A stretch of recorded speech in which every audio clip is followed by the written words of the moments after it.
Hello, everyone, and good morning. So, thanks for joining us today for Sutta study with Ayya Soma. We're back this week with our diverse cast of monastics. Ayya Soma this morning will be sharing Samyutta Nikaya 5.3 with Kisāgotamī. So you can find the link to the sutta in the live chat if you'd like to follow along. And good morning so far to Geeta and Yana, Poonam, Michael, as well as other friends who are watching but not typing at this time. If you have questions at any time during the talk, feel free to type them into the live chat and Ayya Soma will address them afterwards. So I'll pass things over to Ayya Soma for this morning's sutta study. All right, thank you, Bhante Sumana, and good morning to all our friends, or good evening if you're on the other side of the world. So as I like to do, we'll start by, first paying homage to our original teacher, and then reading the sutta all in one breath. We can contemplate it for a few moments, and then we'll get back to exploring it. Namo tassa bhagavato arahato samma sambuddhassa. Namo tassa bhagavato arahato samma sambuddhassa. Namo tassa bhagavato arahato samma sambuddhassa. Buddham dhammam sangham namassami. At Savatthi. Then in the morning, the Bhikkhuni Kisāgotamī, dressed and taking bowl and robe, entered Savatthi for alms. When she had walked for alms in Savatthi and had returned from her alms round, after her meal she went to the blind man's grove for the day's abiding. Having plunged into the blind man's grove, she sat down at the foot of a tree for the day's abiding. Then Māra, the evil one, desiring to arouse fear, trepidation, and terror in the Bhikkhuni Kisāgotamī, desiring to make her fall away from concentration, approached her and addressed her in verse. Why now, when your son is dead, do you sit alone with tearful face? Having entered the woods all alone, are you on the lookout for a man? Then it occurred to the Bhikkhuni Kisāgotamī, now who is this that recited the verse? A human being or a non-human being? Then it occurred to her, this is Māra, the evil one, who has recited the verse desiring to arouse fear, trepidation, and terror in me, desiring to make me fall away from concentration. Then the Bhikkhuni Kisāgotamī, having understood this is Māra, the evil one, replied to him in verses. I've gotten past the death of sons. With this, the search for men has ended. I do not sorrow, I do not weep, nor do I fear you, friend. The light everywhere has been destroyed, the mass of darkness has been sundered. Having conquered the army of death, I dwell without defiling things. Then Māra, the evil one, realizing the Bhikkhuni Kisāgotamī knows me, sad and disappointed, disappeared right there. So we can close our eyes and contemplate for a few moments.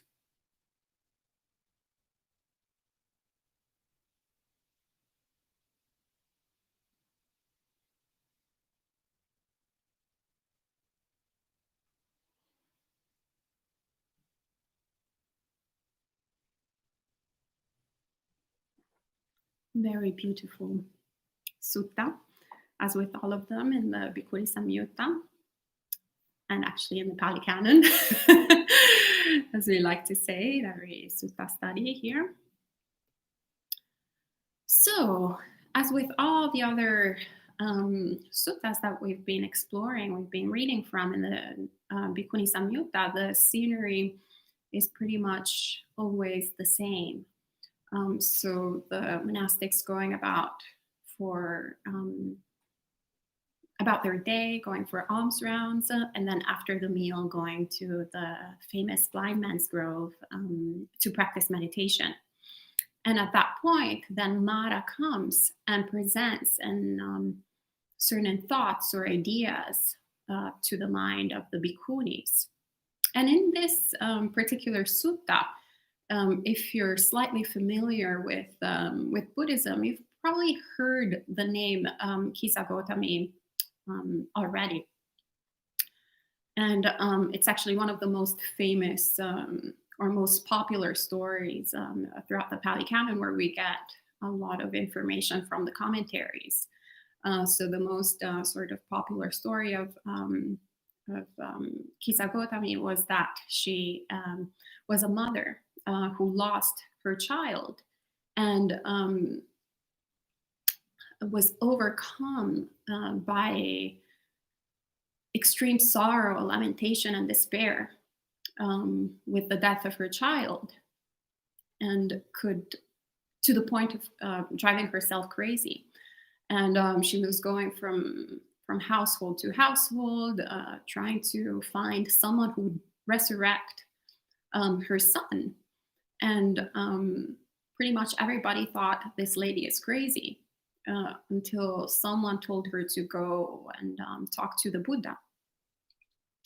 So she goes, brings her child, her dead son, to the Buddha, and the Buddha tells her, "Yes, I have a cure for your son. I can give a cure for your son if you find a mustard seed," which was one of the sort of easiest things to find, the cheapest and easiest thing to find at that time in India, and probably today as well. If you find a mustard seed from a family that has not experienced death. And so Kisāgotamī goes from household to household, looking for someone who had not experienced death in the family. And she could find millions, billions of mustard seeds, but she could not find even one family who had not experienced death. And so from going through this course, she understood the profound teaching of the Buddha, which was that her experience wasn't unique, but rather it was a universal experience. So fundamentally, she pierced through the first noble truth, the truth of suffering, understanding that there is suffering. So her story in particular reminds me a lot of actually this good friend of my mother in her village in Ravello. I remember I was a child, and her son, who was my brother's best friend in the village, died all of a sudden. And her mom, I think actually still to this day, is in this state of sorrow, lamentation, and despair. And I remember seeing it, seeing her overcome with this incredible suffering of losing her only child and not seeing a way out of it. So it's actually something that is very common, especially when one explores the connection that there is between mother and children. We see it in the Metta Sutta. Actually, that's how the Buddha recommends us to practice metta, to care for every being like a mother cares for their own child. There is something very profound in generating the life inside of your body for so long, and then nourishing it for so many years, or for however long. So there is a deep connection there. So we can see just how that can be the powerful sort of leitmotif for generating metta for all beings, how on the converse it can be a source of extreme suffering. But that extreme suffering is connected with the delusion, the ignorance of thinking that that is something particularly exclusive to us. And it's not only just death. We can see it in ourselves with whenever we're experiencing old age or sickness or death. I've been experiencing a lot of sickness, in particular in the past couple of weeks, but definitely in the past couple of years. And my body had always been what I perceived as reliable. with a strong immune system, always did what I was expecting it to be, hardly ever got sick. And when it got sick, it would, get back into normal, quote unquote, health within 1 day, 2 days max. So there was this sense of idea of permanence, right? Of something that is reliable. And then when it stops being reliable, we're like, wait, what's going on? This is shocking. And it's the same with old age. I saw a picture of myself the other day, and my cheeks are starting to fall. And I was actually quite horrified. I was like, wait, what is that, like, old flabby skin on the on the cheeks? It's not supposed to be there. And I caught myself there in once again getting into stuck in that idea of permanence, into where the cheeks are like this all the time. But then actually, it's the law of gravity. We're all subject to the law of gravity, whether we like it or not, whether we believe it or not, whether we think about it or not. This is prone to fall. And in the same way, we're all subject to death. By one birth, get one rebirth free, which means death in between. And whenever we're experiencing death, there is this idea, this particular idea, that it's something unique, particular to us, which is this, it brings a lot of despair. Why me? Why is it happening to me? But when we look around, we see that it is in fact a universal experience. So hopefully, eventually, we'll also, just like Kisāgotamī, attain awakening by piercing not only the first noble truth, but the second, third, and fourth. So what is interesting here is that Kisāgotamī is an Arahant Bhikkhuni, yet when Māra is addressing her, he describes her as being alone with a tearful face. So when I first read that, I was like, that's bizarre that an Arahant would dwell crying. So is the Arahant still experiencing grief? And so I had actually a nice conversation with Bhante Sutta, picking his brain to see what was his thoughts on the matter, if it matched what were my sort of theories, which we should always do, by the way. I always recommend for everyone to not get stuck in our own ideas and opinions on the Dhamma, but always talk to them with other spiritual practitioners, ideally someone who's ahead of us in the path.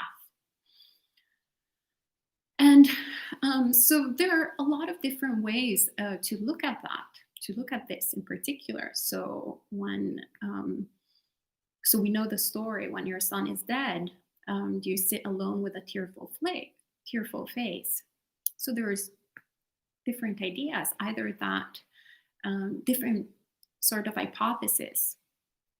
Perhaps when she's actually having this encounter with Māra, Kisāgotamī is not yet fully enlightened. And perhaps she's in the process of becoming fully enlightened. And perhaps it's actually this interaction with Māra that when she starts seeing Māra, that triggers her full enlightenment. But when Māra approaches her, perhaps he's kind of seeing a gap in her mind. Although this is not terribly consistent with the other suttas that we've seen, where there seems to be, in the Bhikkhuni Samyutta, a kind of assumption that each one of them is already a fully enlightened being. And they're more kind of demonstrating what the appropriate response is of an enlightened being to Māra, rather than Māra seeing actually finding a gap.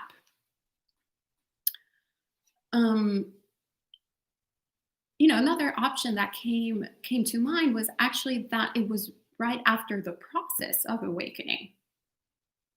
So perhaps the tearful face is not the actual, it's not in the process of crying, but rather afterwards. So after attaining awakening, Kisāgotamī's face still is a little bit teary-eyed, but she's not actually experiencing grief, lamentation, and despair.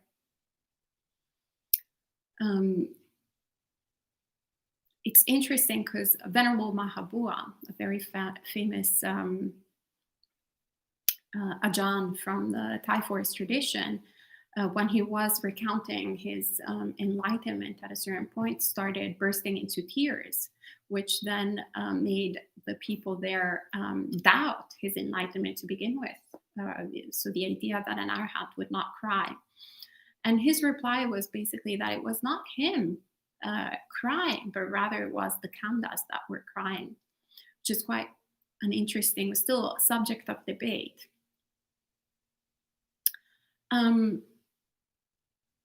But another option altogether could be that actually none of this is happening altogether, but rather that is Māra's assumption, Māra's idea that this is what Kisāgotamī should be doing given her past. And you will see that he has another assumption that since Kisāgotamī has entered the woods all alone, clearly she's looking for a man. And if you're a woman, or you have a female body, or a body that is perceived as female, you've probably experienced a lot of catcalling in your life. And a lot of the times, actually, it's very much referred to these sort of ideas or assumptions that are put on women. So that if we're in a particular place, in a particular, by ourselves, clearly the only objective that we could possibly have in life is to find a man, be looking for a man. So it was quite amusing that this was brought up by Māra in this sutta. And it's also quite amusing how he's in a shape or form. Actually, it's amusing to a certain degree. Like he's also being kind of threatening in a way to the bhikkhuni.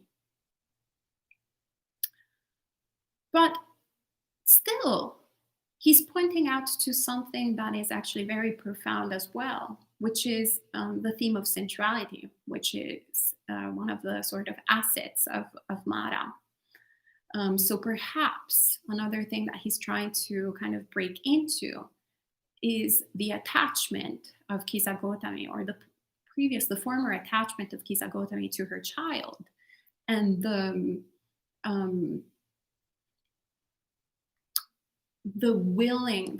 wish to bring life to this world.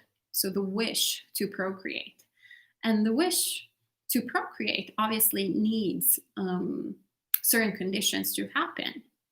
So we see how attraction, sexual attraction, is one of the foremost forms of craving. It's actually it's also the number one reasons for people to disrobe, for monks to disrobe. And that is because it's extremely strong. So it's a bodily sensation. We're programmed to procreate. So if you see also in nature, animals who don't have any kind of idea or preconception about sex in one way or the other, there's nothing shameful in sex, but they are clearly driven by strong instincts.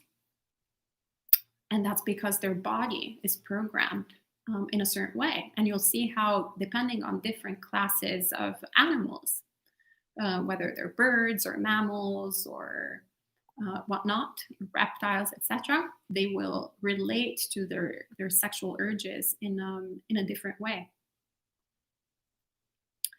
And it's no different with human beings. So that is the foremost sort of strong physical craving that then matches with our also mental cravings. And so we map out a lot of different ideas, which then becomes our preferences or our tendencies or inclinations or our habits and whatnot.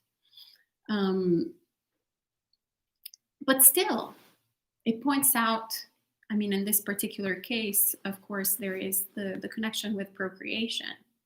But whether or not one wants to procreate, or whether or not one is attracted to the same sex, the opposite sex or the same sex, it's besides the point. There is still that strong energy.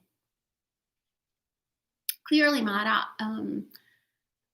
either assumes or knows that Kisāgotamī was attracted by the opposite sex. So there is this sort of assumption here that she's alone there and she's looking for a guy. But the enlightened Kisāgotamī replies, I've gotten past the death of sons. So first of all, recognize it's actually Māra. First it's like, what is this? Who is this? Who's presenting these weird thoughts? Oh, Māra, there you go. I see you, Māra, trying to get me away, to fall away from concentration. I see you. And then she's having none of it. So we see the same sort of attitude like with all of the Arahant Bhikkhunis. It doesn't matter how bizarre or how threatening or how provocative are the messages that Māra brings to the table. The Bhikkhunis are completely cool in both the Buddhist and the modern sense of the word. They're very cool beings. And so she says, I've gotten past the death of sons. And so the consequence of this is that the search for men has ended. So in other words, she has overcome suffering. And she has overcome craving, which includes craving, sexual craving, of course, of men, but also the sort of instinct of creation, the instinct of bringing life to this world, which means then we transcend also death. But we'll talk about that perhaps in the next few verses. So she says, I do not sorrow, I do not weep, nor do I fear you, friend. And this is actually such a beautiful verse, because in essence, once again, she's reaffirming the fact that she has transcended suffering, but she has also transcended, that fear is also included with that suffering. And fear is actually one of the armies of Māra. Fear is one of the ways through which Māra comes and not only tempts us, but scares us. So we tend to focus a lot of the times on the pleasant offerings of Māra, but not on the poisonous offerings of Māra. But since Kisāgotamī sees clearly, she has transcended all of this. And that's why she says, the light everywhere has been destroyed. The mass of darkness has been sundered. Having conquered the army of death, I dwell without defiling taints. And this is very important because in essence, it gives us what we have to do, like in a few words, the sort of work that needs to be done, which is the light everywhere has been destroyed. This has rung very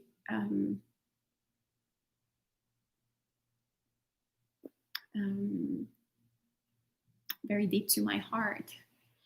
The past, we just came out as a community of retreat, and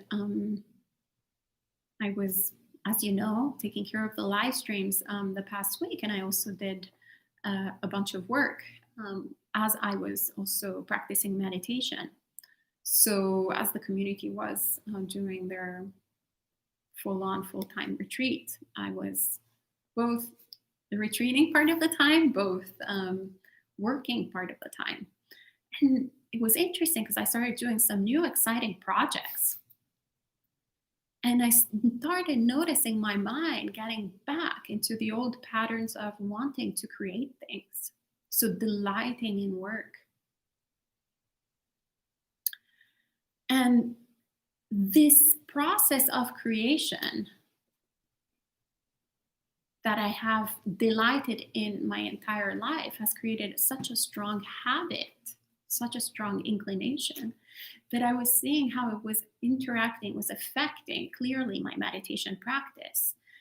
It was so difficult for me to stay still, to experience samadhi in the past week, because there was such an input to create, to delight in creation. And as I was creating things, as I was doing whatever new projects, brainstorming, thinking, planning, I was actually having a great time.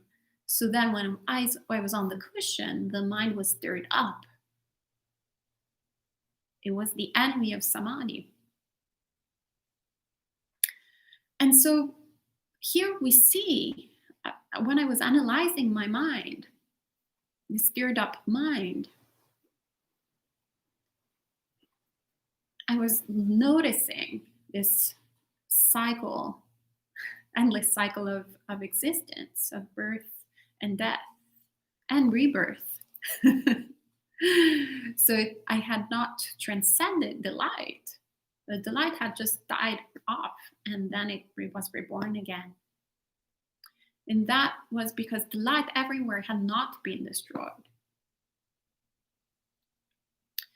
And so there are so many different forms through which we create. As a layperson, I used to say I never had children, and I used to say that my projects were children. And in fact, there's a strong truth to that. That is how we can relate, especially if we are in a creative field, or or we're writers, or we're artists, or who knows it. It becomes something very, very personal, something that comes out of us. Perhaps we don't think that it's out of our body per se, like a child, but it's out of our mind. And this is what keeps us stuck in this endless cycle. There is so much delight.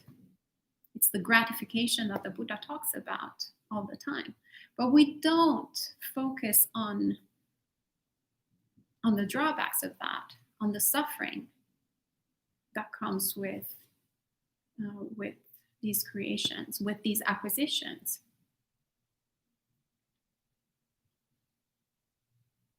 So there is always there are so many, what are they called when before even babies are born? The Fetus? No, the parties that they do in this country. Baby shower. Baby shower. They don't do it where I come from, so I forget the name every now and then. Yeah, but it's like whether you celebrate it beforehand, whether you do a baby shower or you do a baptism thing, like we do in Italy, we like to keep it religious. There's this celebration of birth, celebration of acquisition of life, celebration of anything, celebration of a promotion, constant celebration of new things appearing. So the Buddha instead tells us to focus on something else, that not only there is contentment in having sons, daughters, or just children, but there is suffering that comes with it. So we see also as whenever I created anything, actually the closer it was, the closer I was thinking, the closer it was to me, the closer I thought it was my creation, the more suffering there was. When it was criticized, when it was not accepted, when it was not valued, perhaps. It stings a lot.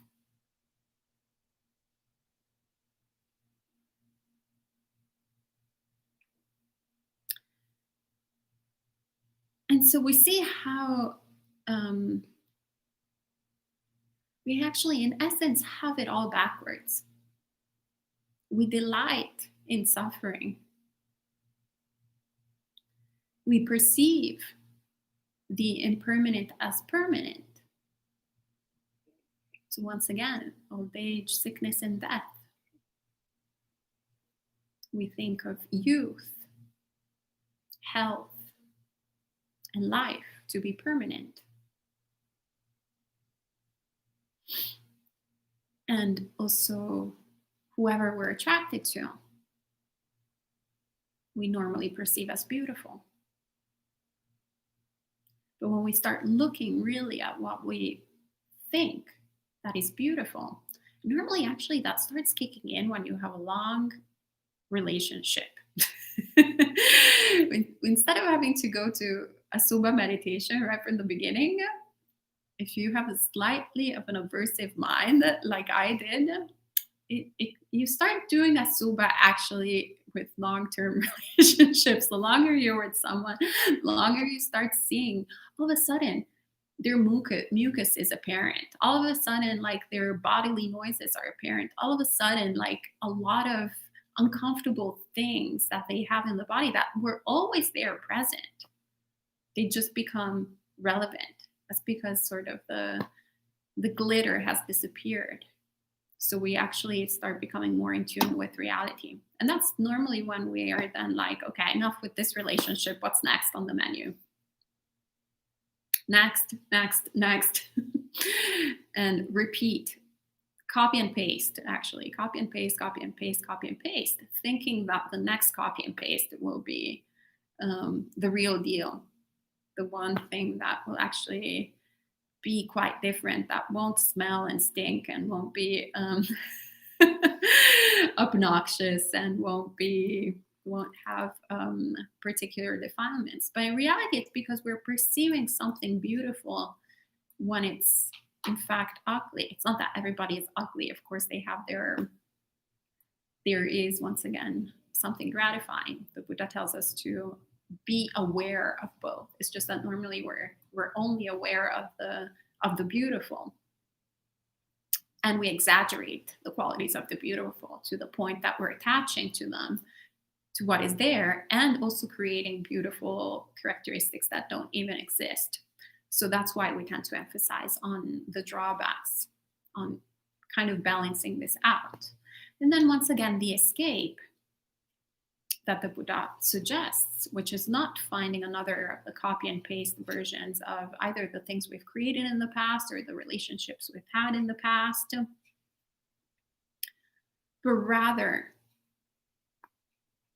letting go of all of this. And this is what Bhikkhuni Kisāgotamī is saying here. Delight everywhere has been destroyed. It's not that she's dwelling in unhappiness and she's having a hard time and horrible time all the time. Like, wow, the light is over, has been destroyed. It's horrible. No, she's not saying I'm depressed by saying the light everywhere has been destroyed, but quite the opposite. In essence, this is JOMO, the joy of missing out. There is no more craving for any form of sensual pleasure.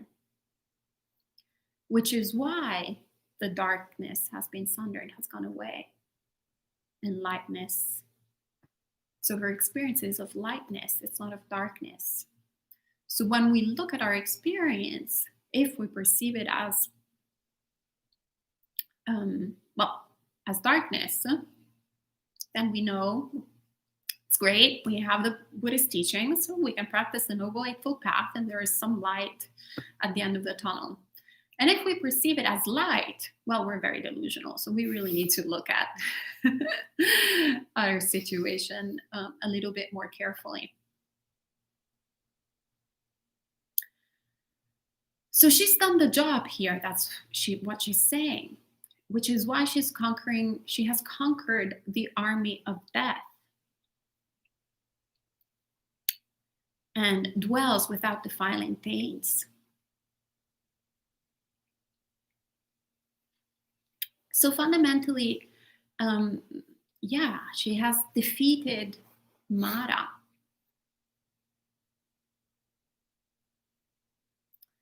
And she has removed entirely the taints of sensuality, of craving, of existence, of thinking I am.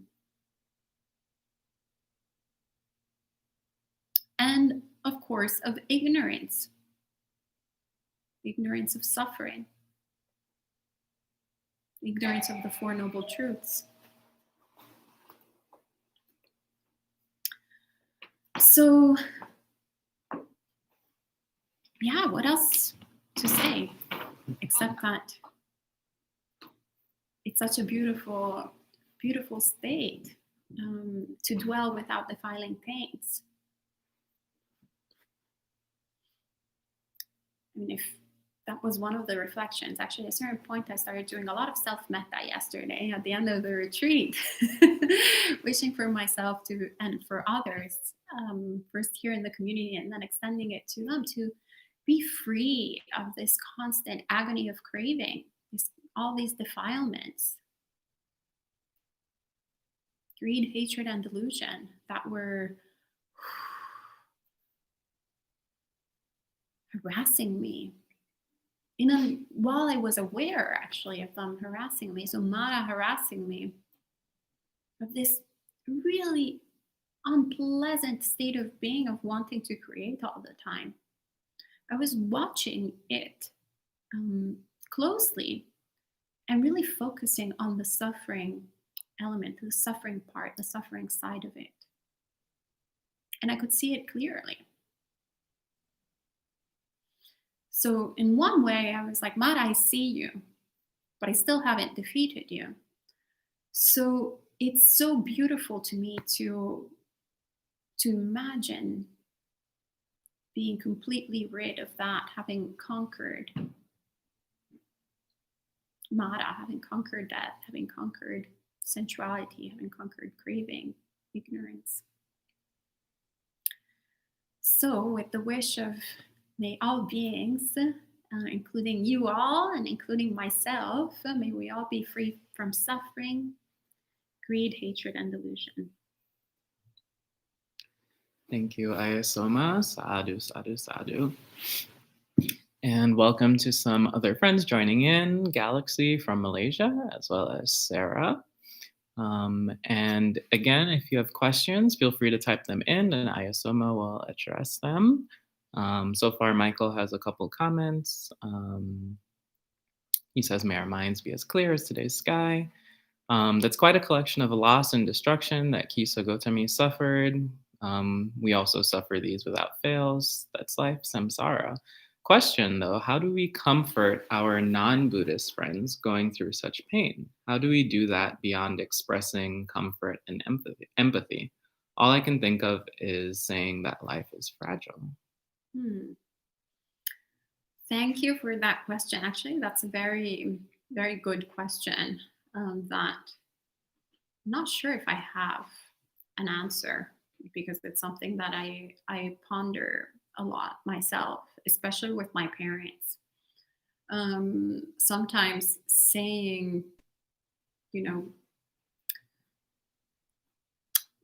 sharing the Dhamma has to be done at an appropriate time And unfortunately, only an enlightened being has perfected the appropriate time, the appropriate response, really, rather than the appropriate time, has perfected. But we can train ourselves to get closer to that ideal.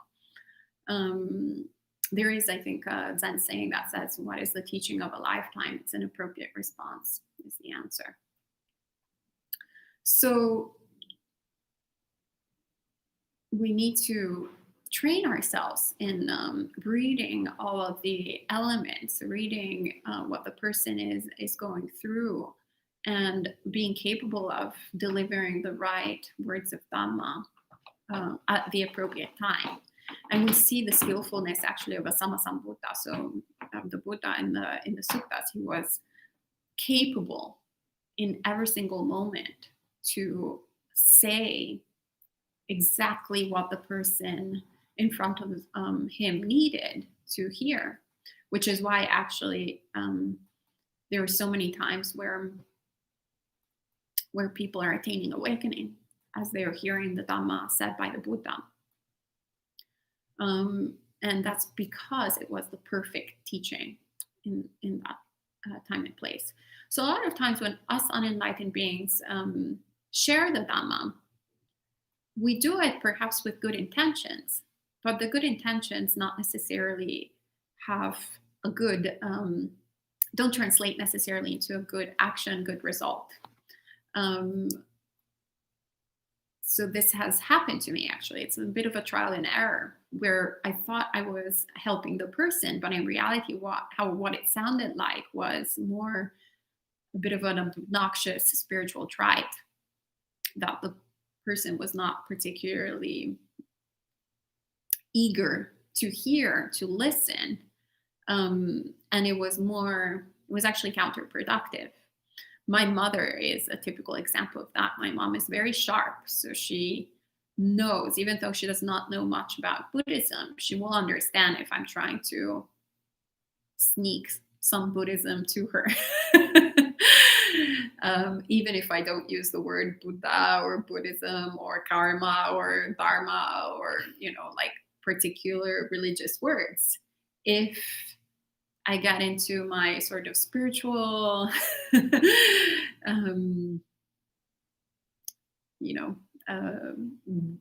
way of addressing her fears or her mental states, she will tell me to stop brainwashing her. So she's not interested in hearing that. So what I am personally working on is, once again, trial and error, seeing, okay, that does not work. So perhaps maybe right now, the important thing is, in this particular moment, it's not actually saying any words of Dhamma, but perhaps practicing the Dhamma myself. And just being there. Maybe all she needs right now is someone to listen to her. Not someone to try and fix her problems. Not someone to try and get her to awakening. I'm not awakened myself. So perhaps the intention just has to be out of pure compassion, saying, wow, we're trembling together. There's not a radical difference between your state of being and my state of being.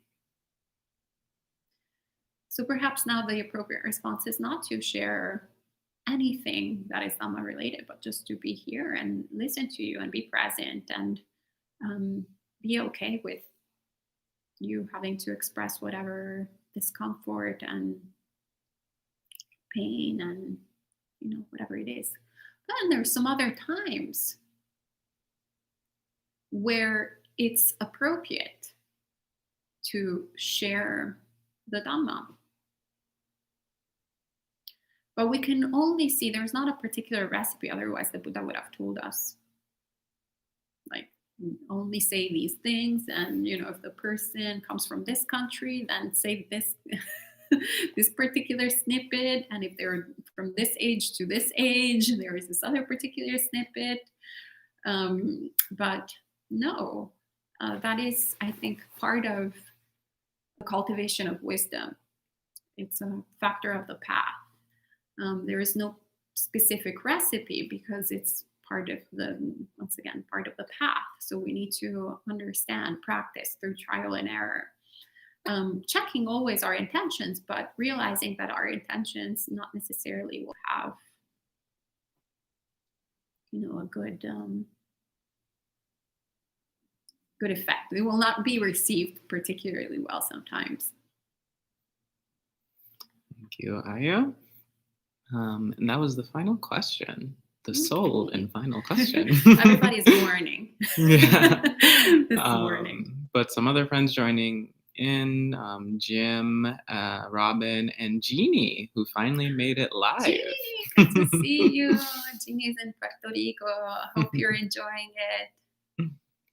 So if there's no further questions, unless there's questions from the live audience, we can end for this morning, and you can join us tonight for a talk that I'll be giving, actually, on Buddhism and LGBTQIA+ identities.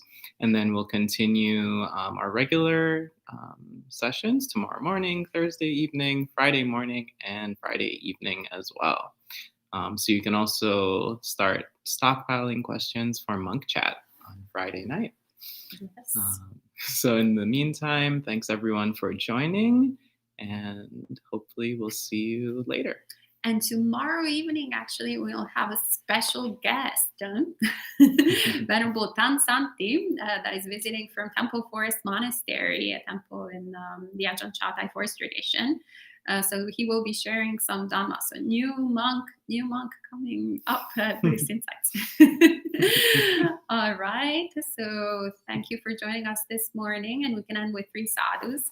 Sadhu, sadhu, sadhu. Enjoy the rest of your day.